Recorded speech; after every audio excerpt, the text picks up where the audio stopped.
Samedi dernier, TF1 donnait le coup d'envoi de la 11e édition de la Star Academy, un an après le grand retour de l'émission. L'occasion de s'intéresser aux candidats, et ici plus particulièrement à Margot.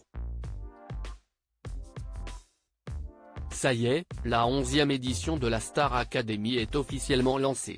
CIST samedi dernier, sur TF1, que l'on découvrait les 13 visages des élèves venus intégrer le château de Damary-lès-Lys. Comme celui de Clara, une charmante brune, ou celui de Margot, une rouennaise de 25 ans qui se définit comme quelqu'un de spontané. Ce n'est d'ailleurs pas pour rien que cette dernière est animatrice saisonnière dans les campings. Cela lui permet de danser et chanter à tout va, elle qui adore faire de la scène. Je n'aille pas trop de filtres, je suis quelqu'un d'entier. Jamie quand sa vie, j'aime rigoler. Je pense que je suis chiante, un peu, par moments, admet-elle dans son portrait.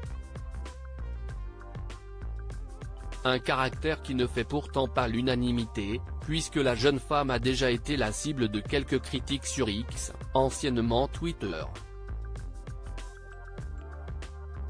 Nikos Aliagas, le présentateur phare de l'émission, lui a d'ailleurs fait remarquer qu'elle était très dissipée, au moment d'annoncer l'hymne de la saison.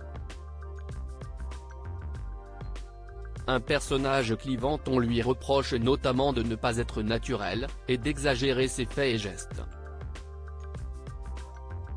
Margot, ton commentaire était vraiment inutile, Margot insupportable. Quand on commence à comprendre en 5 secondes à quoi on va s'attendre avec Margot. Margot, je trouve qu'elle en fait un peu trop, pouvait-on lire sur les réseaux en fin d'émission, alors que Margot venait de verser quelques larmes en direct après avoir fait part aux téléspectateurs de son enthousiasme et de sa fierté à l'idée d'entamer cette aventure. Mais au-delà des remarques, Margot est avant tout une jeune artiste très prometteuse. Son duo avec son camarade Louis sur le titre Mon cœur d'Isia a particulièrement été remarqué, elle qui a dû apprendre la musique par elle-même, sa famille n'ayant pas les moyens de lui offrir une formation. Ce qui est donc certain, CIST que Margot fait donc déjà beaucoup parler d'elle, en mal comme en bien, ce qui laisse à penser qu'elle ne passera pas inaperçue au sein du château dans les jours et semaines qui arrivent.